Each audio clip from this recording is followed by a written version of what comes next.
People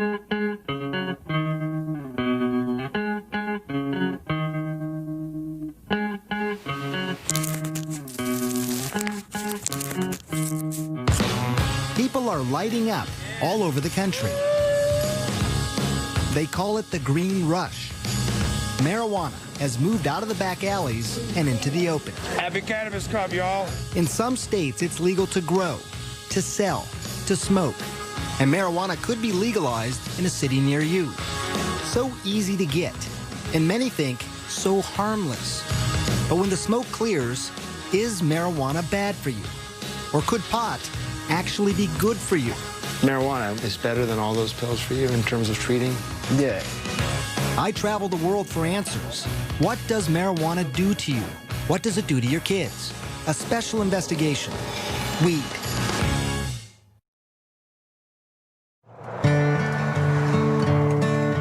Our journey begins here, in this small town home, nestled in the mountains, with a family who has never allowed TV cameras in before. And you're gonna soon learn why. This is so pretty out here. Yeah. They live in Colorado, one of 2 states where it's legal to smoke pot medically and recreationally.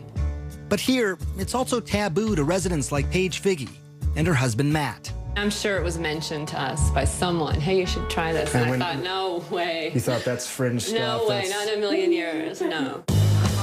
But in this area, marijuana is far from fringe. 4 joints, and do you want Island Sweet Skunk? Medical dispensaries are everywhere. Hey, welcome, guys. People are smoking in private clubs and public festivals. But none of this is for Matt. He's a military man, and marijuana would be a career ender. I grew up in Wisconsin in a well-loving family, and I was educated that, like, oh, that's a drug. You don't do that. And I never did. But just decades ago, marijuana was a legitimate medication, also called cannabis, prescribed by doctors and dispensed by pharmacies. This is Harry J. But that all changed in 1930. A relentless warfare against Henry Anslinger, the United States' first drug czar. For him, public enemy number 1. You guessed it, marijuana. This guy saw how he could increase the budget of his department by having this mission, going after marijuana. You know, saying that there's this drug that the Mexican migrant workers are smoking, and it's loco weed, and it's going to make them crazy, and they're going to rape your women. He got the anti-marijuana message out through news reports. And then came this. It is convinced that he is hopelessly and incurably insane. The film, Reefer Madness, portraying the users of marijuana as unproductive, crazed. People are still afraid of what pot can do to them. In many ways, to have defined our attitudes now for 70 years. Yeah. Marijuana then became illegal in 1937. And by 1970, it was a Schedule I controlled substance. The government was saying it had no medicinal value and had a high potential for abuse. All reasons why the Figgies stayed away from marijuana. Until this. And this might be hard for some of you to watch.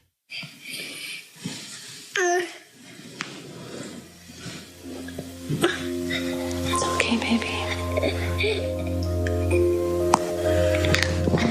This is their daughter, Charlotte, having a seizure. We just thought it was just one random febrile seizure. Nothing to really do, Right. no medications. It's a fluke. Right. A fluke made sense. After all, Charlotte, nicknamed Charlie, was born perfectly healthy, a fraternal twin to sister Chase. Charlie always had big, big smiles. Just happy kids. Easy. Yeah, easy. Very much so.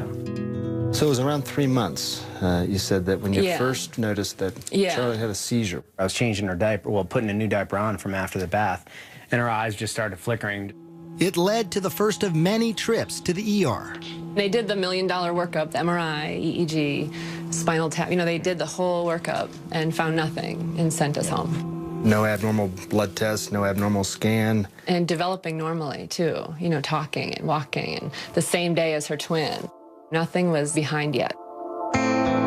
By the time she was 2, though, the seizures had become constant and started to take their toll on their once happy, joyful little girl. She started to really decline cognitively, and she was slipping away, and she just wasn't keeping up with her twin. The Figgies finally found an answer. It was awful news. Dravet syndrome. It is severe, intractable epilepsy. The seizures start during the first year of life and are unstoppable, difficult to control, and very damaging. Severe behavioral problems, attention deficit and hyperactivity, the self-injury, banging her head on the floor and pulling her hair out and like a possessed child. This isn't your perfect, happy Charlotte. It was a race against time. Many Dravet kids die young, in early childhood. Charlotte was almost 3. For the next 2 years, the Figgies tried everything. Strange diets, acupuncture, and dozens of powerful drugs like Valium, Ativan, phenobarbital. But nothing seemed to help. Even worse, some of the medications nearly killed her. After 1 dose, she stops breathing. And after 2 doses, her heart will stop. Did you have to do CPR then on her yourself? Yes. I remember when her heart stopped and I had her pulse and I lost her pulse. There was just nothing. The ambulance is on its way. She survived. You're okay. Mommy's here. But now it was fall of 2011, and Charlotte was 5 years old. When things were at their worst, she just sees all night, and the kids are sleeping either in my room or next door. They can hear the seizure scream all night, 50 times a night. And Chase would come in the morning and just, this is her twin, and just hug her and like rub her head and say, I'm just so glad you survived through the night last night. Matt had been deployed to Afghanistan, and the only thing he could do to help was start scouring the internet. And he stumbled onto this video of a child using marijuana. So how's everything going? Jaden had 4 days without a seizure. I'm like, wow, this having success, and specifically Dravet, this is interesting, it's natural. And while he couldn't ever imagine taking marijuana himself, he was now in the stunning position of recommending it for Charlotte. I was like, we need to do this. And I said, I don't know. Charlie. There you are. And then Charlotte's condition got worse. 300 seizures a week, almost 2 every hour. She was not talking or moving, basically catatonic. As a last resort, doctors wanted to either prescribe a powerful veterinary drug used on epileptic dogs or put Charlotte in a medically induced coma so her brain and body could rest. For Paige, those were not good options. But maybe, just maybe, marijuana now was. But she was about to find out how hard that would be. This isn't go to the pharmacy and pick up your medicine. There was no protocol. When we come back, what will the Figgies do? And what would you do if this were your daughter?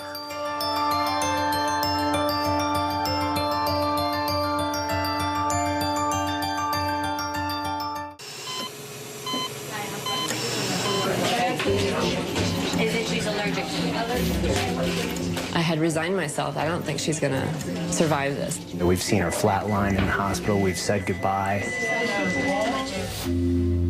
You're listening to Matt and Paige Figgy describe their own daughter.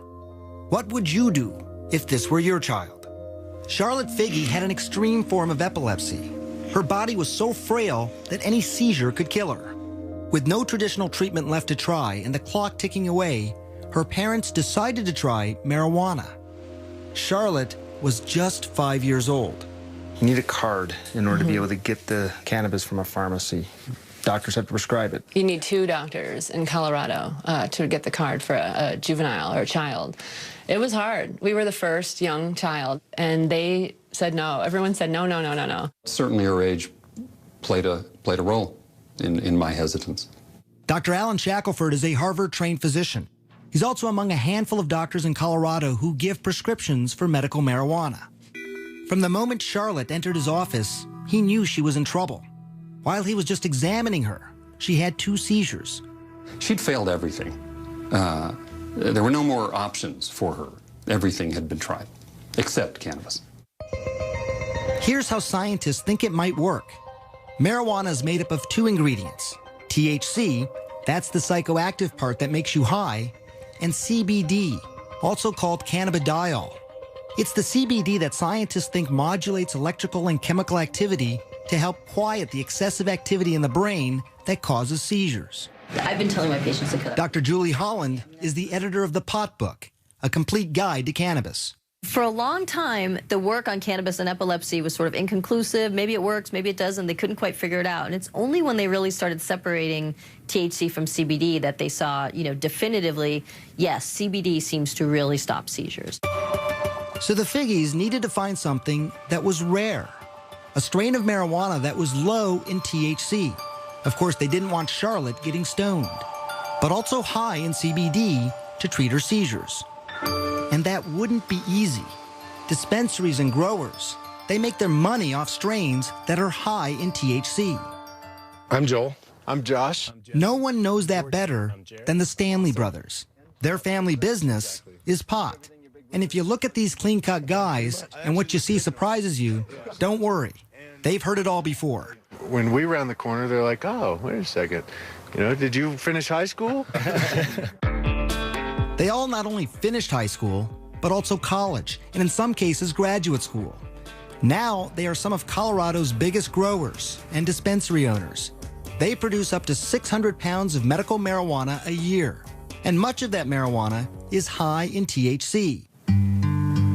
But here, on their remote farm at this undisclosed location in the mountains, It takes a lot of plants. We're allowed to grow 6 per patient. they have been growing something different, something they call revolutionary. So Greenhouse 1. Greenhouse 1, yes. Welcome to paradise. Behind closed doors and under tight security, we enter what the Stanleys call the Garden of Eden. There's nothing like this in the world. This plant's 21% CBD and less than 1% THC. It took years of crossbreeding plants to get to this point. Instead of breeding up the THC, we've bred down the THC and bred up the CBD. And people said, you're crazy. Who's going to smoke that? So why grow it then? Well, the Stanleys also believed in CBD's potential to treat many diseases. And they had seen it change lives before. I always have 2 strains. Meet 19-year-old Chaz Moore. He uses many different strains of marijuana, many of them high in CBD, to treat his rare disorder of the diaphragm. My abs will, lock up. That's why he's talking this way, almost speaking in hiccups, like he can't catch his breath. It's called myoclonus diaphragmatic flutter. This fluttering here, it's annoying, but it becomes painful pretty quickly, I imagine. Yeah. Yeah, after 15, 20 minutes, this is where I can start to really feel it. He's about to show me how the marijuana works. He's been convulsing now for 7 minutes. How quickly do you expect this to work? Within the first 5 minutes.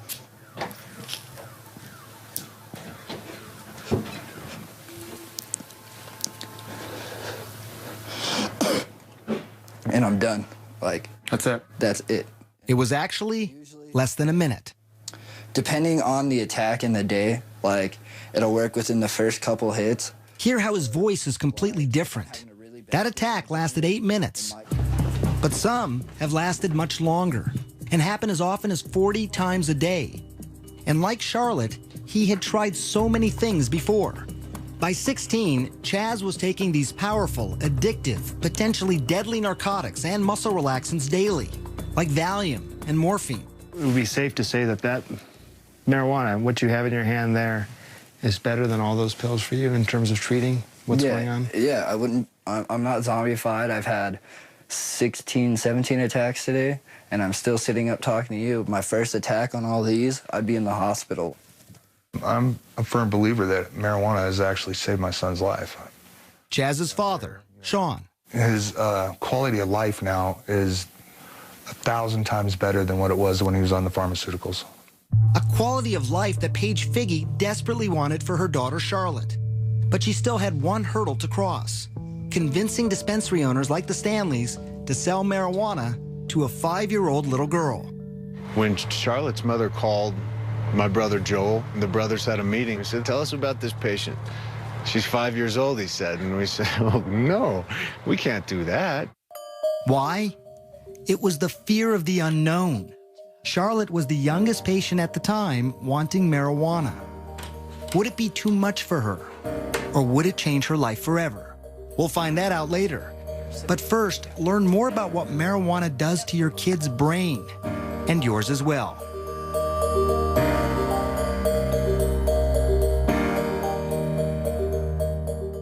That's what I'm talking about. Y'all smoking or what? If you smoking weed, make some noise. Yeah. April 20th, Denver, Colorado. We like we smoke, we sing. Woo. Tens of thousands from around the country and the world lighting up legally. Happy Cannabis Cup, y'all. For some, it's a lifestyle. For others, it's a lifeline. We're working with the Lupus Foundation and rheumatoid arthritis. But for all of them, I wondered, what was it doing to their brains? Some of my patients call me pot doc. Your patients call you pot doc? Well, they never meet anybody who's as interested in hearing about their marijuana use as I am. Dr. Stacy Gruber is serious about pot. I want you to name the color and not to read it. Okay. I met her in her labs at McLean Hospital near Boston. She's using high-tech imaging to see what happens in the brain when you smoke. When you first smoke, that is, you light up a joint, a spliff, a blunt, receptors, which are throughout the brain, respond. And these areas of the brain are responsible for things like pleasure, memory, learning, sensation, sense of time and space, coordination, movement, appetite, and other drives, shall we say. So it's sort of an all-over impact, right? So reward, pleasure, hunger. You have this overall feeling of well-being, they say. That all sounds pretty good. Right. It does sound pretty good. And it's not just feeling good, but there's this phenomenon reported by many smokers over the years, especially famous artists, the ability to be more creative. When you feel that high, there's sort of a release of dopamine, and your brain sort of has the ability now to perceive things slightly differently from the way you might have if you hadn't been smoking pot. What you really see is this reduction in inhibitory function. Welcome, Dr. Gruber. Pretty spectacular. Less inhibition. That's something that painter Amir says helps him be more creative. A successful artist, his canvases sell for up to $25,000. It's my favorite way to work. Using marijuana. Yeah. He's been painting for 14 years, smoking for even longer. He says it makes him feel more relaxed, but most importantly for him, he says it makes him less critical of his own work. Stop worrying so much about this and that, and just sort of looking and being as present as possible. Amir does caution that it's a delicate balance for him. It would make me very apprehensive, as maybe a little paranoid, just too analytical. You can get paranoid, you can have disorganized thinking, you get disoriented. It can be uncomfortable, it can lead to panic attacks or anxiety attacks in people. How do you know when you've done too much? Simple tasks become very frustrating, like mixing paint, and then just sort of get into this state of you know?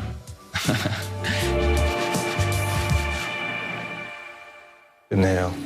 And why that happens is exactly what Columbia University neuroscientist Carl Hart is investigating. Exhale. Research subjects in his lab smoke marijuana and then take a variety of cognitive tests. The effects will be disruption in memory, disruptions in inhibitory control. They will become slower at cognitive functioning, a wide range of things. These effects are temporary, but they're pretty pronounced and they're clear. And it's slowly becoming clear to scientists what part of the brain is most affected. It's the prefrontal cortex. It's very important for planning, thinking, coordinating your behaviors. There are tons of marijuana receptors in this region. And we think that marijuana, particularly in the novice, can disrupt all of those behaviors. An impairment that Hart cautions could be dangerous, especially when driving. You may prematurely hit your brakes. You may prematurely hit the gas pedal, a wide range of things. You may make a turn without looking more carefully. Look at this experiment done by CNN affiliate KIRO in Washington State. Subjects smoked marijuana and then drove. One was a daily medical marijuana smoker, and another, an infrequent weekend smoker. Relaxed and buzzed. The more the novice user smoked, the more trouble behind the wheel. Watch yourself, watch yourself. But interestingly, the habitual smoker didn't have as much trouble. I wouldn't pull her off the road, no. No, not yet. And that's something I witnessed firsthand driving around with 19-year-old Chaz Moore. The day that I spent with him, he had been smoking all day long. Do you feel impaired at all? No, I don't. I feel normal. Turns out when you test people who have a lot of experience with cannabis, you don't see many disruptions. But if you test people who have sort of a limited history with cannabis, you can see some clear, pronounced disruptions. Of course, no one thinks that driving when using marijuana is a good idea. But what scientists can't answer is if there is a safe legal limit, and if people who use marijuana daily as a medicine should be able to drive. How impaired are they? What is more clear, though, is the effect of marijuana on the young brain. What we see is a very big difference in people who begin to smoke prior to the age of 16 and those who smoke after age 16, what we call early versus later onset. Gruber's brain scans show that the white matter, those are the highways that help the brain communicate from one point to another, are impaired in those who start smoking early. Maybe there's underlying white matter connectivity differences. That's your concern, it sounds like, that those highways, those white matter highways, are just more disrupted in people who start smoking early. That's what we see. Perhaps not surprising, given what we know about the young developing brain. That's a very delicate time in brain development, and that's not a good time to be taking any drugs. Preliminary research shows that early onset smokers are slower at tasks, have lower IQs later in life, higher risk of strokes, and increased incidence of psychotic disorders. And while these studies are not conclusive, some scientists are still concerned because in 2012, 35% of high school seniors lit up. And that could mean a generation of kids with damaged brains. And many fear something else. I never really told myself I needed help. A generation of marijuana addicts. When we come back, the truth and the science behind what's being called a growing epidemic. And later, Charlotte's story, the first and youngest child to try marijuana in Colorado.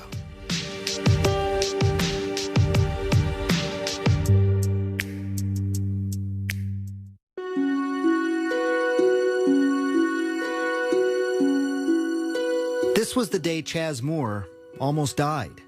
Pumped full of drugs like morphine, Dilaudid, Valium, to quiet a non-stop 48-hour attack.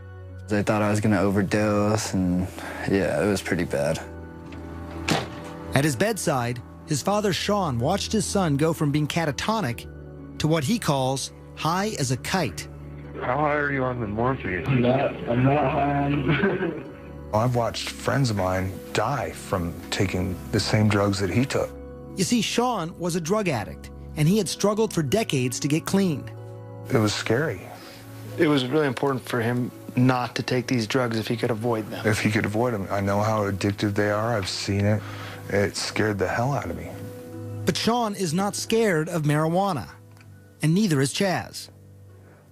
This right here, I don't get sick off of it. I can't overdose. And Chaz is right about that. While there are fatal, accidental prescription medicine overdoses every 19 minutes in this country, there are virtually no reports of fatal marijuana overdoses. And it's perhaps one of the biggest reasons most people think pot is safe. In fact, a new study of children showed that by high school, only 1 in 5 think marijuana is harmful. That's the lowest number in more than 2 decades. And it's something we heard over and over as we traveled around the country. Not really that harmful. It has a lot of benefits. Not really too concerned about it. I think it's safe if you're a safe person. Probiotics are not. But the experts we spoke to said there is more to the story. There are people who compulsively smoke, who want to stop smoking, but they can't stop smoking. In fact, 9% of marijuana users will become dependent. Now, that's not as high as other drugs, like heroin. 23% of users become addicted, or 17% with cocaine, or 15% with alcohol. But it's still approximately 1 out of every 11 marijuana smokers. There's no longer any scientific debate that marijuana is not just psychologically addictive, but also physically addictive. So give me an update. How you doing? Dr. Christian Thurstone runs one of Colorado's largest youth substance abuse treatment clinics. The number of marijuana addicts he treats has tripled in the last 3 years alone. Literally, I cried about it. Marijuana is #1 on their list of priorities. They have dropped out of life. Back in the day, I wouldn't feel like my day has really started if I didn't get high. Joel Vargas started smoking when he was just 13. By 15, he was smoking more than a dozen times a day. He stopped skateboarding. He even dropped out of school. I like getting high. I need to get high because my brain is telling me. Adolescents, starting at about age 13, have a pretty mature brain reward center, so they can experience rewards and pleasures the same way adults can. But the problem with that is that their prefrontal cortex, which helps people think ahead, control their impulses, that's not fully developed until age 24. That explains why adolescents are much more vulnerable. There's something else that addiction experts believe is likely happening in the brain. When you smoke pot, the feel-good chemicals that make up marijuana, called cannabinoids, remember them? They cause your brain to stop producing its own natural cannabinoids. When you stop smoking, you have no feel-good cannabinoids of your own. Until your body kickstarts production, you feel lousy. So many people smoke again to feel better. And today's marijuana could be more addictive. It has more of the psychoactive ingredient THC than ever before. Brain researcher Dr. Nora Volkov. If you smoke a very potent marijuana, the 9-THC content is going to go very fast into your brain at relatively high concentrations, and then that increases its rewarding effects and its likelihood of transition into addiction. So how much stronger is it? You see the barbed wire, obviously, on the fences. Well, I traveled to Mississippi, where marijuana is illegal. But here, on the campus of one of the country's oldest universities, Ole Miss, a huge stash of marijuana is under lock and key. This is our vault. This is some pretty tight security. I mean, look at this door. Mahmoud El Soli runs what's called the Marijuana Potency Project. What's the potency of this? This is about 8%. For 3 decades now, his team has analyzed weed confiscated from drug busts. This is 36% THC. You can smell it. It has a good aromatic, smell. How much does this worry you? 36% THC, confiscated. Very, very dangerous material. For someone that is not experienced in marijuana smoking, take some of this and they're going to go into the negative effects of the high amounts of THC, the psychosis, the irritation, the irritability, the paranoia, and all of this. And while not all the plants are this high, there's no question he's seen a trend. In 1972, the average potency was less than 1% THC. Now, it's nearly 13%. Are people becoming more obsessed with high THC marijuana? I think so. They start out with a 0.5% or 1%, and they get a good high. And then as they continue to use that, it doesn't give them the same high anymore, so they seek either smoking more or higher potency material. It happened to Joel Vargas. After a couple of years of smoking daily, Joel eventually ended up in rehab, where he faced mild withdrawal symptoms like irritability, insomnia, nausea. It certainly isn't anything nearly as dangerous as abrupt discontinuation of alcohol. You know, for somebody like Joel, going into rehab is really about learning new behaviors, more than it is about sort of treating the physiological dependence or tolerance or withdrawal issues. Joel's been clean now for 6 months, but these kinds of risks, they don't scare off Charlotte Figge's parents. People ask us that a lot, like, how did you make that decision? It wasn't a decision. It wasn't a decision. It was the next viable option. And some would say a radical option, marijuana for a 5-year-old. But it was an option they hoped would change her life forever. Baby. When we come back, Matt and Paige Figge finally give their Charlotte marijuana. The results are shocking.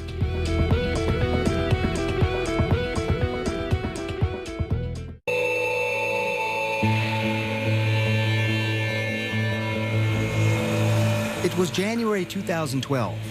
Afghanistan. About 7,000 miles away from his family in Colorado, Matt Figge received this video from his wife, Paige. It's horrible seeing these videos when I'm deployed. It was his 5-year-old daughter, Charlotte, seizing. Diagnosed with a severe form of epilepsy, she was having 300 seizures a week, each attack so severe it had the potential to kill her.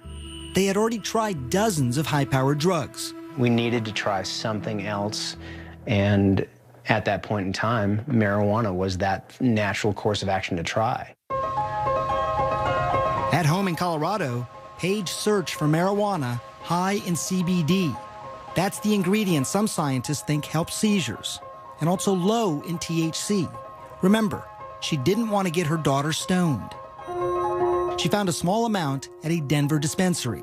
The owner was surprised that anyone would even want it. They said it's funny because no one buys this, you know. That was the general consensus. Nobody wanted it. It didn't have any effect. Paige paid $800 for a small bag and took it home. I had a friend that was starting a business on making medicine. And I said, can you help me extract the medicine from this bag of marijuana? I measured it with a syringe and squirted it under her tongue. It was exciting and very nerve-wracking. Holding Charlotte in her arms, Paige waited. An hour ticked by, and then another, and then another. She didn't have a seizure that day. And then she didn't have a seizure that night. Did you sit there and look at your watch? And... Right, I thought, this is crazy. And then she didn't have one the next day. And then the next day. And I thought, she would have had 100 by now. And I just thought, this is insane. I remember how happy Paige was. Like, it's really working. I can't believe it. Yeah, that was pretty amazing to hear. It had worked. But in just a couple of weeks, the excitement was overshadowed by panic. Paige was running out of marijuana, and the dispensary didn't have any more of that particular strain. Even if there was more, the monthly price tag would have been astronomical, $2,000, and not a penny of it covered by insurance.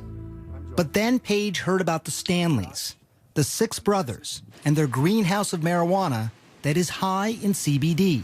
I said, oh my goodness. He says, I don't know what to do with it. We're trying new things with it, but no one wants it.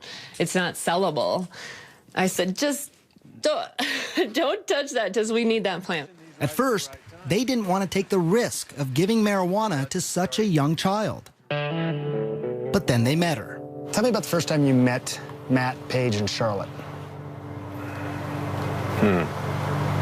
I'm gonna get you misty-eyed. Yeah, you get all of us crying when we start talking about that little girl.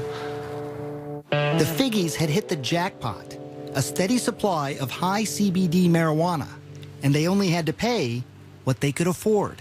People have called us the Robin Hoods of marijuana.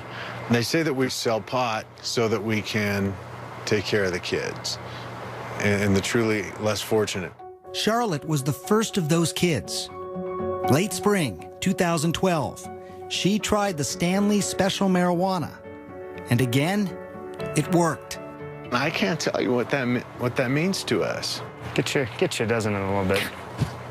If it doesn't get you, something's wrong with you. She lived her life in a catatonic state. Now her parents get to meet her for the first time. What a revelation. Yeah, Kitty. The child who had had 300 seizures a week was now down to just 1 every 7 days. Pitter pat, tiptoe. When I first met Charlotte, March of 2013, it was 1 year after that first dose of marijuana. Achoo! After almost 2 years on a feeding tube, she was now eating on her own. Yellow? She was talking, even walking. Puppy. Yeah, please, she said please. Go! But these stories, they are not without their skeptics. One of the country's 2 hospitals dedicated to Dravet syndrome in Florida states at present there is no evidence that cannabidiol is effective for the treatment of epilepsy. The American Academy of Pediatrics also opposes cannabis, as does the National Institute on Drug Abuse. It is such an amazing turn of events that it really can't be a fluke, but I do still wonder. Do you still wonder too, Matt? Hell no. You know it's working. It's working great. You just look wonderful. And Charlotte's doctor, Alan Shackelford, also agrees. Yet his commitment to medical marijuana has drawn criticism. He's even been called Dr. Feelgood. How difficult is this for you to talk about as a physician? We are typically conservative as a profession and probably as individuals. We want more proof, and cannabis doesn't have that. And it's why he has traveled the world to look for researchers who might have the answers. And that took him to the place many call the medical marijuana research capital. Israel. It might surprise you, but actually research into cannabis and epilepsy started here in the 1970s, with studies that showed it could reduce convulsions in rats. Today, Shackelford is hoping to start clinical trials in humans there. We need to understand it well enough that they won't be reluctant to at least give it a thought, at least try it. And it's not just epilepsy, but researchers in Israel are studying a variety of illnesses. When we come back, what they're finding, up close, and an amazing look inside hospitals and nursing homes where patients are lighting up, courtesy of the Israeli government.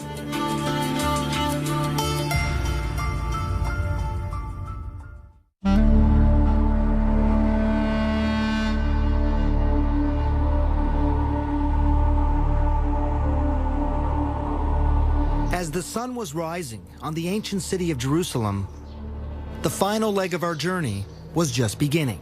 There have been some great advances here, and I'm proud of that, obviously. Dr. Boaz Lev is with Israel's Ministry of Health. Here, they have pioneered marijuana research. They were the first to isolate THC and CBD decades ago. And now the country's ministry licensed 10,000 patients to use marijuana medicinally and has approved more than a dozen studies to treat illnesses like PTSD, pain, Crohn's disease, even cancer. Hopefully, this will prove to be the best medication. I really hope so. We're not there yet. Answers might come from places like this. It's a state-run nursing home outside of Tel Aviv. Residents here are using marijuana for pain, loss of appetite, Parkinson's disease, and dementia. Moshe Root is one of those residents. He was 77 when he smoked his first pipe of marijuana. He's 80 now, and he smokes a couple of times a day. It's to help with the pain and the hand tremors caused by a stroke. So it's a mixture of tobacco and marijuana. He even decided to light up during our interview to stop his hands from shaking. You're saying your hands are steady because of the marijuana? It also helped ease a deeper pain hidden from sight. You see, Moshe is a Holocaust survivor. When his wife died a couple years ago, he was haunted by nightmares of his childhood, hiding from the Nazis. The marijuana, he says, took him out of the darkness. You dream. You fly. When you smoke? Yeah. There are 19 other patients here. Scientists at Tel Aviv University are now studying their progress, and they call the results outstanding, including weight gain, improved mood, pain and tremor reduction. But I can tell you as a doctor, it was my next stop that proved the most surprising. This is Israel's largest hospital, Sheba Medical Center. You put up your medical cannabis. Amashe is using marijuana to help him with the pain and nausea from chemotherapy. Filling up the spoon, so that's your medicine inside there. Of course. Now take it out, put up the valve. And he's doing it inside the hospital. How are you feeling? Relief, first of all, in the muscle, in the leg.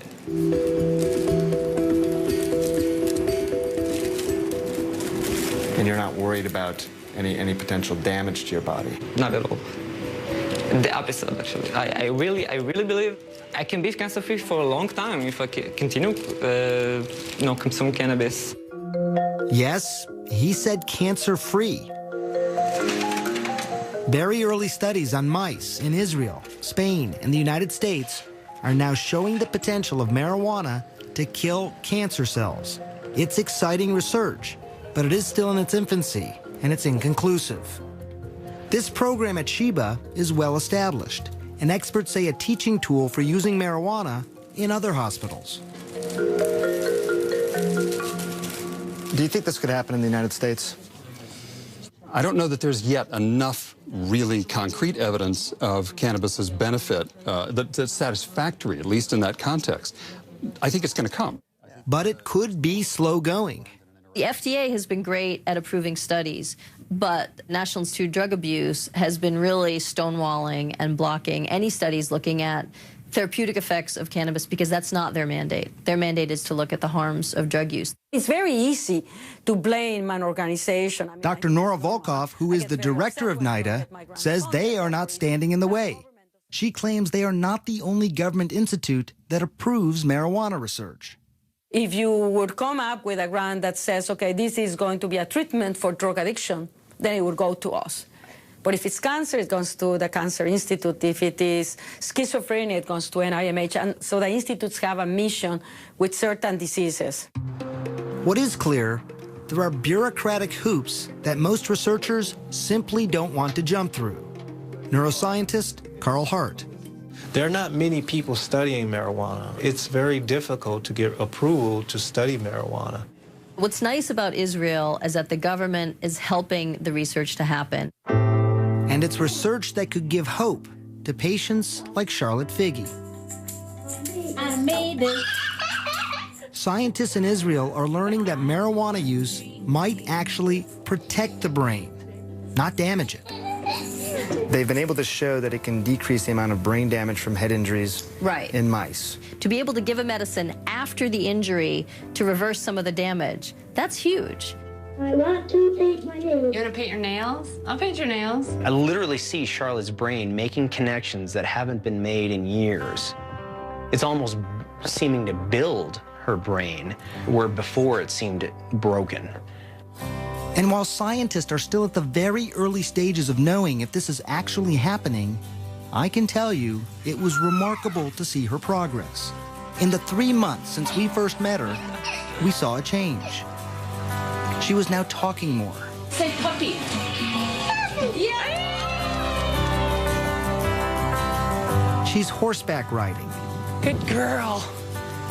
She even rides a bike on her own. And the special strain made for Charlotte is now named for her. It's Charlotte's Web. It is Charlotte's plant. It's Charlotte's plant. Not anymore. Now it's for all the children. More than 41 children are using Charlotte's Web here in Colorado. All of them are reporting significant seizure reduction. And there are dozens more on a wait list, hoping, praying that a plant could change their lives, just like it did for Charlotte. I'm gonna get you. You both seem very at peace. I'm very at peace, yeah. Very peaceful. We've been given a great life. You know, it's unfortunate that Charlie has this Dravet syndrome, but thank God we've got something now that's working. She's doing so great today.